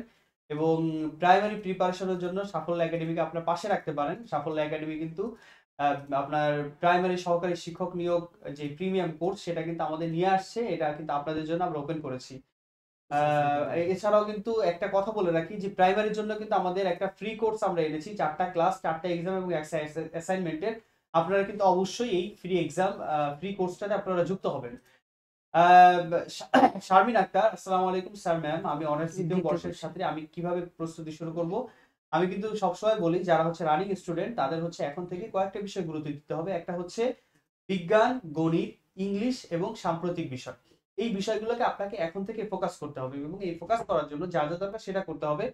এবং সাফল্য একাডেমির এইখানে আপনাদের জন্য একটা কি বলে যে আপনাদের জন্য একটা কোর্স ডিজাইন করেছে, সেটা হচ্ছে স্পেশাল বিজ্ঞান গণিত কম্বো কোর্স। এখানে আপনারা কিন্তু বিজ্ঞান, গণিত, মানসিক দক্ষতা এবং আইসিটি এই 4টি বিষয়ের প্রস্তুতি এই স্টুডেন্ট লাইফ থেকেই আপনারা নিয়ে নিতে পারবেন। রমি বিশ্বাস, ভাইয়া আমি অ্যাডমিশন এক্সাম দিয়ে কোন পাবলিক ভার্সিটিতে চান্স পাইনি, আমি জাতীয় বিশ্ববিদ্যালয়তে পড়াশোনা করে কিভাবে সামনের দিকে আগাবো? ভাইয়া মাঝে মাঝে মনে হয় আমি পাবলিকে চান্স পাইনি, আমার জীবন এখানেই শেষ। জীবন এখানেই শেষ না, জীবন এখানেই শুরু। অর্থাৎ আপনি যে চান্স হয়নি, আপনার ভিতরে যে জেদটা, এনার্জিটা কাজ করছে, এইটাকে এখন সর্বোচ্চ কাজে লাগাইতে হবে। এটাকে কাজে লাগিয়ে আপনি সামনের দিকে এগিয়ে যান, কোনো বিষয় নাই। ডিগ্রি পাশ করেও মানুষ বিসিএস প্রশাসন ক্যাডারে চাকরি পাচ্ছে, এই এই এক্সাম্পলও আছে। সুতরাং কেন আপনি পারবেন না বলেন? কেন আপনি হীনমন্যতায় ভুগবেন? শুধু দরকার আপনার একান্ত প্রচেষ্টা এবং মানে প্রচন্ড মানসিক শক্তি। এই জিনিসটা যদি থাকে ইনশাল্লাহ আপনিও পারবেন। শাওন ইসলাম প্রতিদিন একটা বই পড়বো নাকি একাধিক একাধিক বই পড়বো? আমরা কিন্তু শাওন ইসলাম আমরা একবার বলেছি যে আপনাকে প্রতিদিন কিছু বিষয় পড়াশোনা করতে হবে, যেমন ভোকাবুলারি, গণিত, বা ইংলিশ বেসিক লিটারেচার যদি বিষয়গুলো। আপনার দুর্বলতা থাকে সেই জিনিসগুলা, বা বেসিক যে বিষয়গুলো এগুলো আপনাকে রেগুলার কিছু সময় আপনাকে দেখতে হবে। এরপরে হচ্ছে আপনি অন্যান্য বিষয় টার্গেট নিয়ে পড়াশোনা করতে পারেন। ঠিক আছে? সো এই ক্ষেত্রে কোনো সমস্যা নেই।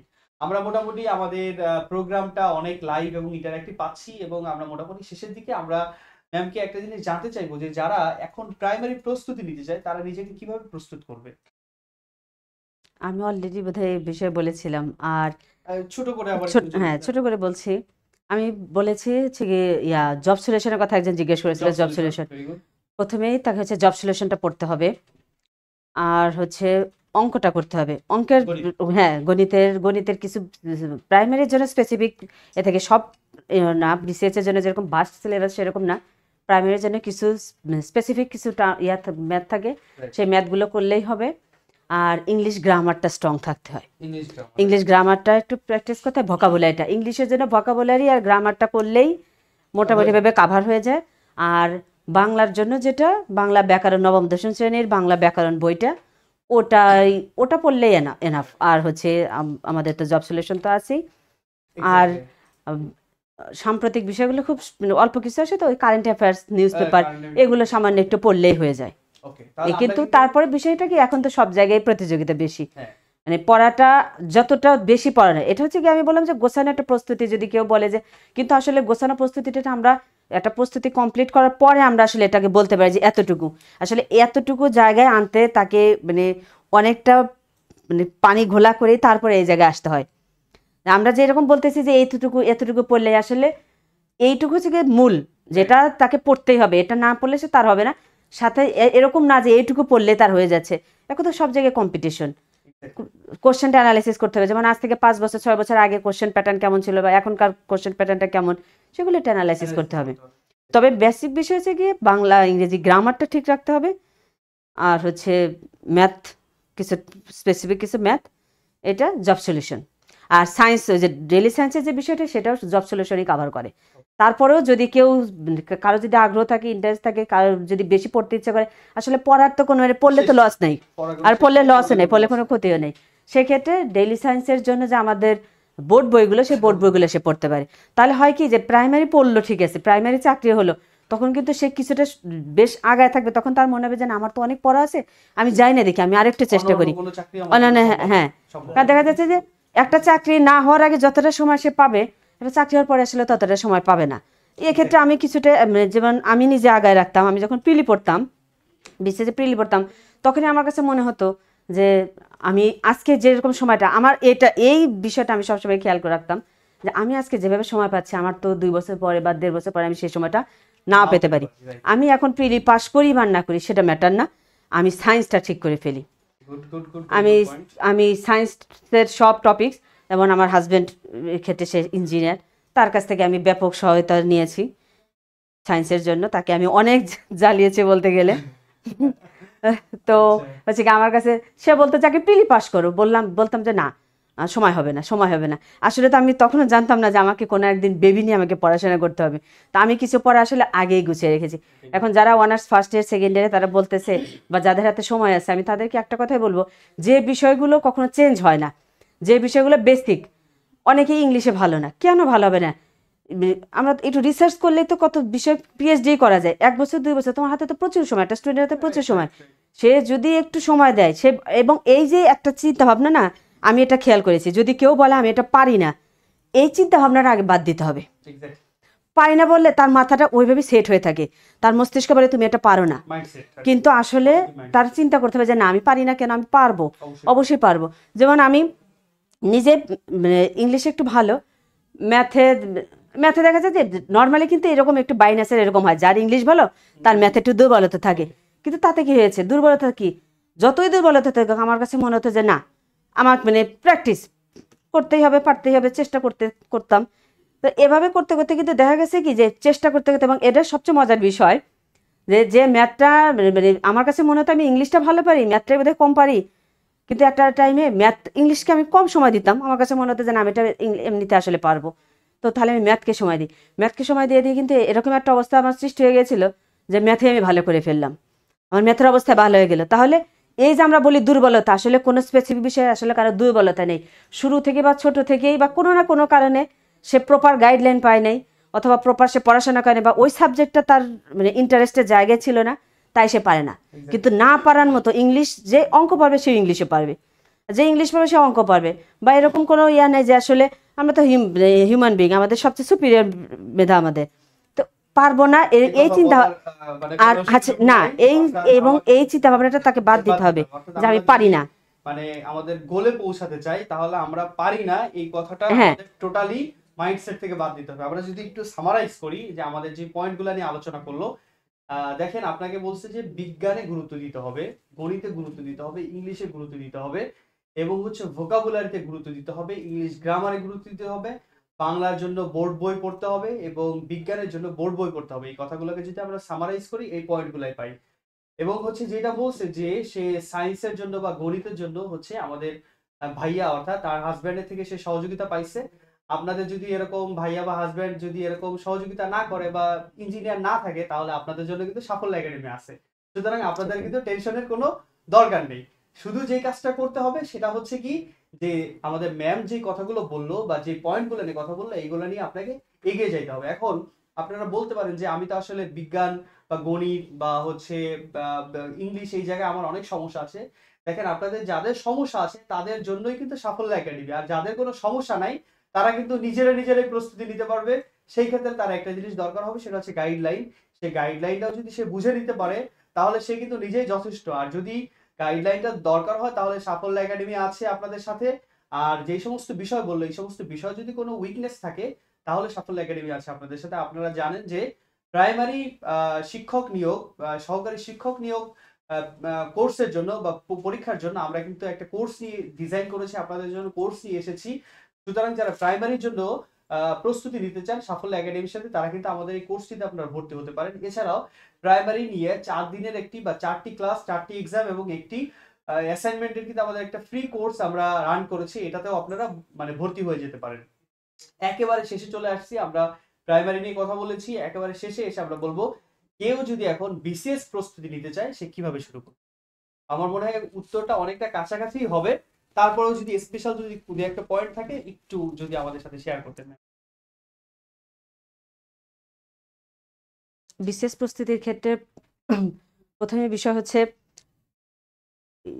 বিজ্ঞান, এগুলো তো অলরেডি বলেছি। অলরেডি এগুলো বেসিক যে বিষয়গুলো, বেসিকটা স্ট্রং করতে হবে। বেসিক স্ট্রং করার পাশাপাশি তার যে স্ট্রং জোন, একটা প্রত্যেকটা ব্যক্তিরই কিছু না কিছু স্ট্রং জোন থাকবে, সেই স্ট্রং জোনটাকে তার মানে হেলায় দেওয়া যাবে না, ওটাতেও তাকে প্রচুর সময় দিতে হবে। আর একটা বিষয় হচ্ছে গিয়ে বই, মানে বোর্ড বই বলেন, যত বোর্ড বই আছে সেই বোর্ড বইগুলো বারবার পড়তে হবে।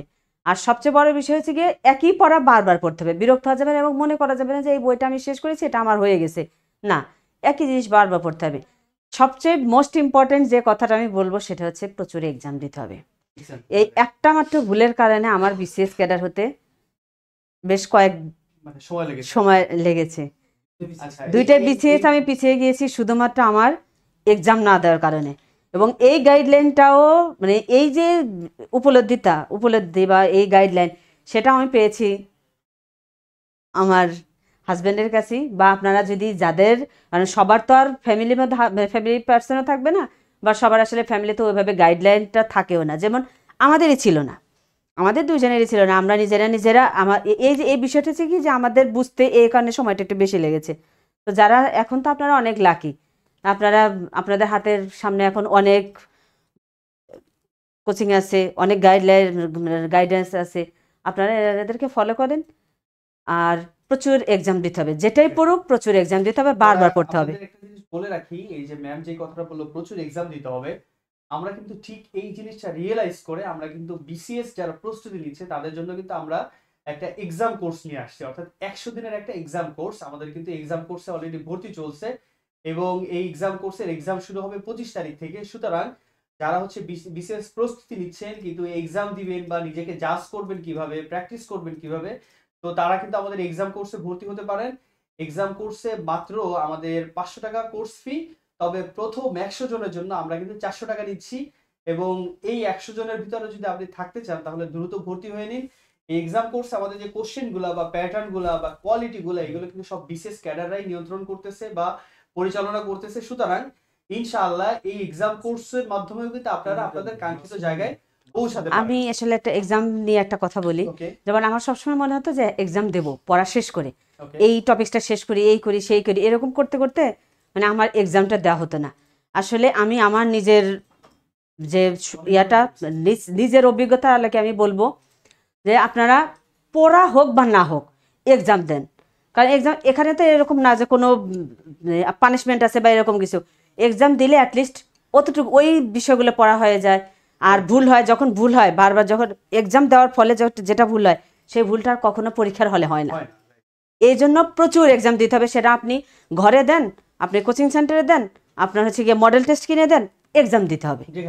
যেখানেই দেন আপনাকে এক্সাম দিতে হবে। প্রথমত কথা হচ্ছে কি আপনাকে পড়াশোনাটা খুব সুন্দর করে একটা মানে খুব প্ল্যান ওয়াইজ একটা পড়া পড়তে হবে। কি পড়তে হবে না পড়তে হবে সেটা বাদ দিতে হবে, অতটুকু পড়তে হবে। পড়ার পরে যে কাজটা আমি পারি সবই পড়তেছি, আর সমস্যা নেই, কিন্তু ওই মানে পরীক্ষা ছাড়া কোনোভাবেই সম্ভব না, পরীক্ষা দিতে হবে। এক্স্যাক্টলি। অর্থাৎ যেই জিনিসটা আমি সবসময় বলি আমাদের সাফল্য একাডেমির স্টুডেন্ট যারা, তাদেরকে আমি বলি যে দেখেন আপনারা কিন্তু পারেন না পারেন এক্সামটা দিবেন। আমি দেখি যে আমাদের অনেকেই রেগুলার এক্সাম দেন না। আপনারা মনে করেন হয়তো এক্সামটা দেই না, পরে দিব, কিন্তু বিশ্বাস করেন ম্যাম যে কথাটা বললো যে আপনাদের কিন্তু ক্লাস কতটুকু করলেন বা না করলেন, কতটুকু পারলেন বা না পারলেন, কতটুকু প্রস্তুতি নিলেন বা না নিলেন, এটা ফ্যাক্ট না। আপনাকে রেগুলার এক্সাম দিতে হবে। অর্থাৎ প্রতিদিন এক্সাম দেওয়ার যে গুরুত্বটা সেটা আপনাকে এখনই অনুধাবন করতে হবে। এটা যদি আপনি না করতে পারেন তাহলে কিন্তু বিশ্বাস করেন আপনি কিন্তু পিছিয়ে যাবেন। আর এক্সাম দেওয়ার ফলে ওই কোশ্চেনগুলা যেভাবে মাথায় গেঁথে যাবে আপনার, এইগুলা কখনোই ভুল হওয়ার কোনো সুযোগ থাকবে না। সুতরাং এক্সাম দেওয়ার বিকল্প আর কিছু নেই। আমরা একেবারে আর আমি একটা কথা বলি, আমি জাস্ট একটা কথা বলি, সেটা হচ্ছে আমরা তো সবাই পড়াশোনা করি, অনেকেই পড়াশোনা করি। এরকম ভালো পড়াশোনা আসলে দেখা যাচ্ছে যে চাকরি তো 2000 জনের হচ্ছে, কিন্তু ঠিকই আপনার মিনিমাম 10 থেকে 20,000 জন আছে, তারা খুব ভালো ক্যান্ডিডেট, তারা খুবই পড়াশোনা করেছে, কিন্তু সবার তো চাকরি হবে না। এক্ষেত্রে আপনার একটা বিষয় মাথায় রাখতে হবে, ভরসা রাখতে হবে আপনার সৃষ্টিকর্তার উপরে, আর প্রচুর চাইতে হবে। আপনি পড়বেন, পড়তেছেন, সবকিছু করতেছেন, কিন্তু মানে আমরা বলি না, আমরা বাবা মার কাছে একটা জিনিস চাই যে না আমাকে এটা দিতে হবে, এই করতে হবে, সেই করতে হবে। সৃষ্টিকর্তার কাছে কখনো ওইভাবে মানে চাওয়া যাবে না, বলতে হবে যে আমাকে দিতে হবে, আমাকে দাও এটা, আমি এটা চাই, বা আমাকে আমার এটা পাওয়ার জন্য আমাকে এটার জন্য তুমি যোগ্য আমাকে করে নাও। আমি যদি যোগ্য না হই আমাকে ওই জায়গায় নিয়ে যাও, যোগ্য করে নাও। তা আমার কথা হচ্ছে আপনারা যতই পড়েন, যত কিছুই করেন, আর আপনাদের সৃষ্টিকর্তার কাছে বারবার চাইতে হবে, সবসময় জন্য চাইতে হবে, সবসময় ওনাকে মনে রেখেই পড়াশোনাটা করতে হবে। এক্স্যাক্টলি। তার মানে হচ্ছে যে আপনার চেষ্টার পাশাপাশি কিন্তু মানে আমাদের যাদের যেই ধর্মে আমরা বিশ্বাসী, আমরা মুসলমান আল্লাহর কাছে চাইবো, অন্যান্য ধর্ম বিশ্বাসীরা তাদের মানে ভগবান বা অন্য কিছু মানে যাদের যা আছে আমরা হচ্ছে তাদের কাছে আমরা প্রার্থনা করব, বেশি বেশি দোয়া করব, যাতে হচ্ছে আমাদের ভাগ্য সুপ্রসন্ন হয়। অর্থাৎ আমরা যেই জিনিসটা টার্গেট করেছি, আমরা যে জিনিসটা চাচ্ছি, সেটার জন্য যাতে আমাদের যোগ্য করে আমাদের সেই জিনিসটা আমাদের হাতে পৌঁছে দেওয়া হয় বা সেই গন্তব্যে আমাদের পৌঁছে দেওয়া হয়। অর্থাৎ আমরা কিন্তু দেখেন আজকে একটা মানে রিয়েল লাইফ স্টোরি বলেন, এক্সপিরিয়েন্স বলেন, আর মানে শেয়ারিং বলেন, যেটাই বলেন না কেন, আমরা কিন্তু আজকে আপনাদের সামনে নিয়ে আসলাম শুধুমাত্র একটা কারণে, যে আপনাদের মোটিভেটেড করার জন্য, আপনারা যাতে আপনারা যেই জায়গা আছেন এই জায়গা থেকে আরো কিভাবে বেটারমেন্ট করতে পারেন, আরো কিভাবে ডেভেলপ করতে পারেন, সেই জায়গাটা ঠিক রাখার জন্য এবং সেইখানে আপনাদেরকে মোটিভেট করার জন্য কিন্তু আমাদের সাথে আজকে আমাদের তানিয়া ম্যাম আছেন। তো আমরা একেবারে শেষের দিকে চলে আসছি। আপনাদের যদি কোনো কোশ্চেন থাকে আমরা নিব, আর যদি না থাকে তাহলে আমরা লাইভটা এখানেই শেষ করব। তো শেষ করার আগে আবারও বলছি যে সাফল্য একাডেমি কিন্তু শুধুমাত্র মানে ক্লাস নেওয়া বা কোর্স নেওয়া এটাতে বিশ্বাসী না। সাফল্য একাডেমি একটা কমপ্লিট প্যাকেজ, অর্থাৎ আপনার সার্বক্ষণিক একটা দিক নির্দেশনা বা গাইডলাইন, আপনার একটা সার্বক্ষণিক সুপারভিশন, আপনার একজন বড় ভাই বা একজন ক্যাডার হিসাবে একজন আপনার ভুল ধরিয়ে দিবে, এই যে জিনিসগুলো দরকার, এইগুলা নিয়েই সাফল্য একাডেমি কাজ করে। আর অন্যান্য কোচিং সাফল্য একাডেমির ভিতরে বেসিক ডিফারেন্স যেটা, অন্যান্য কোচিং সেন্টারগুলোতে যারা ক্যাডার আছেন তাদেরকে এনে ক্লাস নেওয়া হয়, আর সাফল্য একাডেমির জন্মই হয়েছে অনেকগুলা ক্যাডারের হাত ধরে, অর্থাৎ এইখানে যারা ক্লাস নেয় বা আছে বা থাকে বা কথা বলে তারা সাফল্য একাডেমি ওন করে এবং তারা একটা জিনিস বিশ্বাস করে যে সাফল্য একাডেমির মাধ্যমে যাতে বাংলাদেশের প্রত্যেকটি ঘর আলোকিত হয়, প্রত্যেকটি ঘরের সন্তান যাতে তার ডিজায়ার্ড যে পজিশন বা ডিজায়ার্ড যেই গোল সেটা যাতে অ্যাচিভ করতে পারে। তো আমাদের আমাদের কিন্তু কি বলে যে মানে একটা জিনিস আমরা কিন্তু সবসময় বলি যে সাফল্য একাডেমিতে কিন্তু আমাদের ক্যাডারদের আড্ডাখানা, আমরা এসে কিন্তু এখানে আড্ডা দিই। আমাদের এখন পর্যন্ত এখানে 4 জন ক্যাডার আছে যারা আমরা বিভিন্ন বিষয় নিয়ে কথা বলছি। তো ঠিক আছে, সবাইকে আমি ধন্যবাদ জানাবো আজকের সেশনে যুক্ত থাকার জন্য এবং ম্যামকে স্পেশাল ধন্যবাদ জানাবো কষ্ট করে আমাদের এই সেশনে যুক্ত থাকার জন্য। আপনার এই কথাগুলো আমি বিশ্বাস করি আমাদের সাথে যারা যুক্ত আছে, আমাদের সেশনে যুক্ত আছে, তাদেরকে শুধু অনুপ্রাণিত করবে বিষয়টা তাই না, তারা কিভাবে সামনের দিকে এগিয়ে যাবে এবং কি কি দিক নির্দেশনা তাদের গ্যাপ ছিল সেই জায়গাটা আমি মনে করি তাদের ফিল আপ হয়েছে এবং বাকিটা সাফল্য একাডেমির সাথে কন্টিনিউয়াস থাকার মাধ্যমে তারা উতরে যাবে। তো সবাইকে যদি ধন্যবাদ জানাতে চান।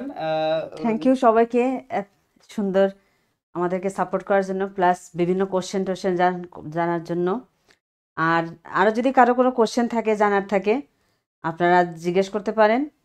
আর সাফল্য একাডেমির সাথেই থাকেন, ইনশাল্লাহ আবার আপনাদেরও হবে, কোনোদিন কখনো কোনো কোনো সেশনে সেশনে আবার দেখা হবে। ম্যামের সাথে আপনাদের দেখা হবে আর আমাদের সাথে তো দেখা হবে, কথা হবে, আড্ডা হবে, সব সময় হবে। আরেকটা জিনিস আপনাদের জন্য কিন্তু আমরা একটা নতুন প্রোগ্রাম নিয়ে আসছি। আমাদের প্রতি শুক্রবার দুপুর 3টায় অর্থাৎ জুম্মা নামাজের পরে আমরা একটা ইন্টারঅ্যাক্টিভ সেশন নিয়ে আসবো, যেখানে আমাদের প্রতি সপ্তাহে সাপ্তাহিক চাকরির আড্ডা হবে। অর্থাৎ ওইখানেও আমরা বিভিন্ন চাকরির বিষয় নিয়ে আপনাদের সাথে আমরা আড্ডা দেবো, কথা বলবো এবং আরো অনেক বিষয় আমরা গল্প করবো। তো ঠিক আছে, এই পর্যন্তই আজ। সবাই ভালো থাকবেন, সুস্থ থাকবেন। ইনশাল্লাহ আবার কোনো সেশন আপনাদের সাথে দেখা হবে। আল্লাহ হাফেজ।